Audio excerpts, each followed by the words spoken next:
সুমন, অনেক বড় কিছু একটা ঘটতে যাচ্ছে। আমাকে কিছুই করতে হলো না, আমরা চুপচাপ বসে বসে সবকিছু দেখতে পারবো। আবার কি ঘটেছে বলুন আমাকে তান্ত্রিক বাবা। কি ঘটেনি তাই বল। ওই যে সাধিকার কথা তোকে বলেছিলাম, সে সাধিকা সাধারণ কোনো সাধিকা নয়। সে সাধিকার ক্ষমতা অনেক অনেক বেশি। আর তাছাড়া ওই রাজকুমার, এমনকি ওই ফুলপরি, ওদের দুজনকে নাজেহাল করে ছাড়ছে। কিন্তু সাধিকারিতে কি লাভ আছে তান্ত্রিক বাবা? ফুলপরির সাথে সাধিকার কি শত্রুতা? কিন্তু কিভাবে ফুলকুমারীর বিপত্তি ঘটিয়েছিল তান্ত্রিক বাবা? শুনতে চাস কি শত্রুতা? ওই সাধিকা একদিন গভীর ধ্যানে নিমগ্ন ছিল, তার সর্বশক্তি অর্জনের জন্য চেষ্টা করছিল। প্রায় সে তার সর্বশক্তি হাসিল করার শেষ মুহূর্তে চলে এসেছিল। সামান্য কিছু সময় বাকি ছিল, আর সেই মুহূর্তে ঘটে সেই বিপত্তি। আর বিপত্তিটা ঘটিয়েছিল ফুলকুমারী। ফুলকুমারীকে তোদের বাড়ি থেকে তাড়িয়ে দেওয়ার পর ফুলকুমারী জঙ্গলে গিয়ে বসবাস শুরু করে। সে ভেবে পাচ্ছিল না কিভাবে নিজের আহার জোগাড় করবে, তাই তো ওই ফুল বাগানে গিয়ে সেখান থেকে ফুল ছিঁড়ে সেই ফুল দিয়ে জীবিকা নির্বাহ করতে চাইছিল।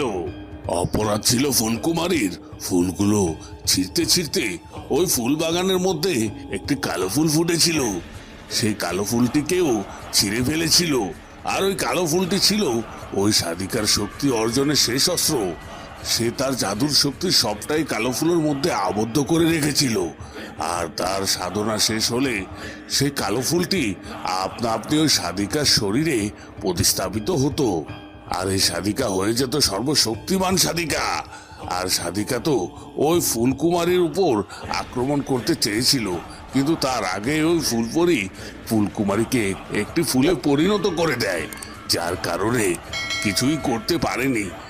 এতদিন সে অনেক দূর থেকে একটু একটু করে শক্তি সঞ্চয় করছে, আর ফুলকুমারীর উপর প্রতিশোধ নিতে চাইছে। ও আচ্ছা, তাহলে এই ব্যাপার। কিন্তু এখন কি সে শুধুমাত্র প্রতিশোধই নিতে চাইছে, নাকি এর পেছনে আরো কিছু স্বার্থ আছে? আছে, শর্ত আছে। ফুলকুমারী একটি নিষ্পাপ পবিত্র একটি মেয়ে। যদি কোনোভাবে ফুলকুমারীকে হত্যা করতে পারে, তাহলে ফুলকুমারী সেই পবিত্র শক্তি নিজের অশুভ শক্তির সাথে একত্রিত করে তার আবার নিজের সব শক্তি ফিরে পাওয়ার সম্ভাবনা আছে।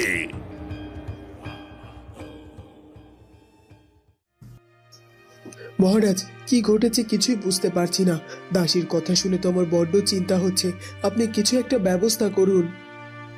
রানী, তুমি চিন্তা করো না, কিছুই হবে না। তবে আমি একটা জিনিস নিয়ে চিন্তায় আছি। সেটা হলো ফুলকুমারী কিভাবে অন্য কোথাও যেতে পারে। ওর তো অন্য কোথাও যাওয়ার মতো পরিস্থিতি ছিল না। দাসী ঠিকই বলেছে, ও নিজের চোখে দেখেছে মহারাজ, রাজকুমার এবং ফুলকুমারীর দিদি রাজপ্রাসাদ থেকে তাড়াতাড়ি বেরিয়ে যাচ্ছিল।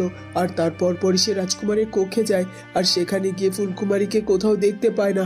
আর যদি সেটা বিশ্বাস না হয়, তাহলে আপনিও যেতে পারেন। গিয়ে ফুলকুমারী কক্ষে দেখলে বুঝতে পারবেন যে ফুলকুমারী তার কক্ষে নেই। আর রাজকুমার এভাবে বেরিয়ে গেল। সত্যি সত্যি মহারাজ, এখন আমার বড্ড চিন্তা হচ্ছে। শান্ত হও, শান্ত হও রানী। কি ঘটেছে এটা আগে আমাদেরকে বুঝতে হবে। এখন আমাদেরকে আগে রাজগণকের খবর দিতে হবে। গণনা করলে বুঝতে পারা যাবে আসলে কি ঘটেছে ফুলকুমারীর সাথে। ও কোথায় গেল? ঠিক বলেছেন মহারাজ। তাহলে আর দেরি না করে এখনই রাজগণককে ডেকে পাঠান। আমার মনে হয় রাজগণক এখানে এলে সব সত্যিটা জানতে পারবো। ওদিকে হঠাৎ করে তন্ত্রমাতার শক্তি বাধাপ্রাপ্ত হয়। হঠাৎ করে আবার তার ধ্যান সাধনা ভঙ্গ করে।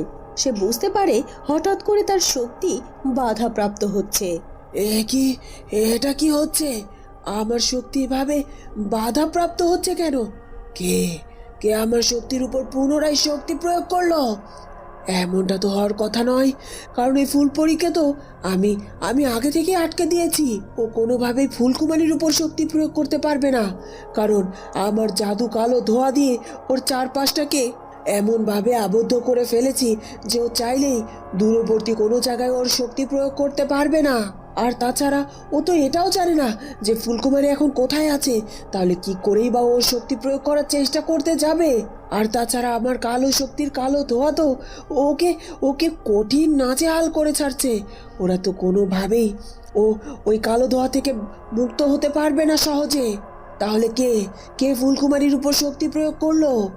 না না না, তীরে এসে আমি এভাবে কিছুতেই আমার তরি ডুবতে দেব না। আমি যে করে হোক আর কিছুক্ষণের মধ্যেই ফুলকুমারীকে আমার আস্তানায় এনে হাজির করব। প্রয়োজনে আমাকে জানতে হবে কে ওই ফুলকুমারীর উপর শক্তি প্রয়োগ করছে, আর দরকার হলে আমি আবারও ফুলকুমারীর উপর পাল্টা শক্তি প্রয়োগ করব। তারপরও ওকে আমার আস্তানায় আমাকে নিয়ে আসতেই হবে। ওদিকে রাজকুমার সে কালো ধোঁয়ার প্রভাবে কিছুতেই নিজেকে স্থির রাখতে পারে না। সে অচেতন হয়ে পড়ে যায়, আর ফুলপরি সে কালো ধোঁয়ার হাত থেকে বাঁচার জন্য আপ্রাণ চেষ্টা করতে থাকে। না না, কোনোভাবেই তো এই কালো ধোঁয়া থেকে বাঁচতে পারছি না। কি করব? ওদিকে ফুলকুমারী, এদিকে রাজকুমার তো এভাবে জ্ঞান হারিয়ে পড়ে গেল। কাকে রক্ষা করব?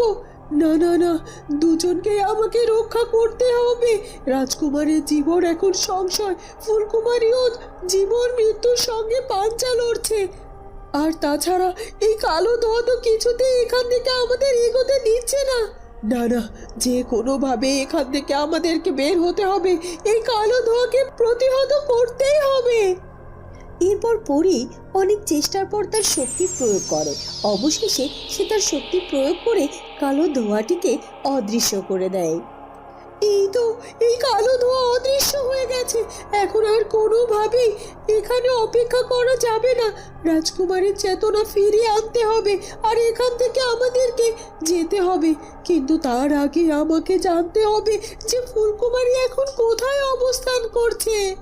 এ কথা বলে ফুলপরি তার চোখ বন্ধ করে, আর কিছুক্ষণের মধ্যেই সে বুঝে যায় যে ফুলকুমারী কোথায় আছে।